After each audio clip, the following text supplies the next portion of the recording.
ఇది వరకు ప్రభు మేము నీ వెంట ఉంటే చాలు, మాకు ఎన్నో మేలు చేస్తామని ఆశపడచ్చు. మేమైతే పాపులము, అభాగ్యులము, దౌర్భాగ్యులము, చెడిమైన హృదయం గల మానవుతాం.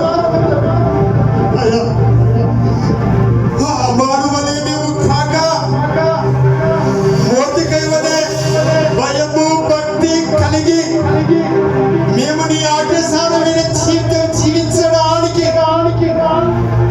మా హృదయాలను నేర్పించుకుంటాం. ఏ ఏగితే నేను వాడవయ్యా.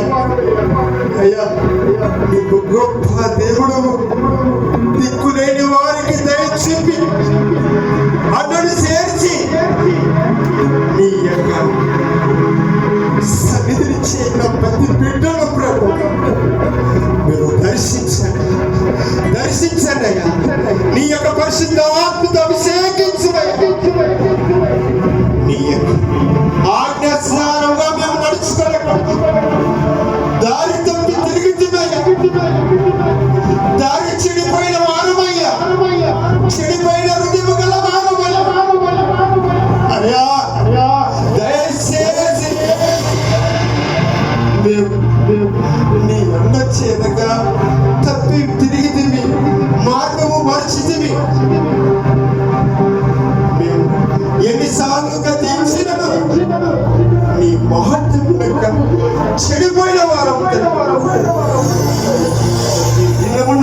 ఇంత గొప్ప వాక్యాన్ని మాతో నా మాట్లాడిన నిన్ను హృదయంతో నీకు కృతజ్ఞాస్తులు సమర్పించుకుని నీ సన్నిధిలో వినిన ప్రతి బిడ్డలు మారు మనసు, మారు హృదయం కలిగి వీసా దేశాలతో చెడిపోయిన ఆ అమానగతి ఏమైంది? నా జీవితం కూడా అలా అవుతుంది. నేను దేవా నీ ఎదుటను పరలోకము ఎదుటను నీ విరోధముగా పాపం చేశాను. ప్రతి ఒక్కరు మారు మనసు దేవుడి క్షమాపణ అడిగే సమయం ఈ సమయమున ప్రతి ఒక్కరు తండ్రి దయా నీకు విరోధముగా పాపం చేసిన వారు అందరూ తండ్రి నీకు విరోధముగా పాపం చేసిన వారు తండ్రి దయచేసి తప్పులను నీ సన్నిధిలో ఒప్పుకుంటున్నావు. దయచేసి మా తప్పులను మన్నించు, మా పాపలను మన్నించు.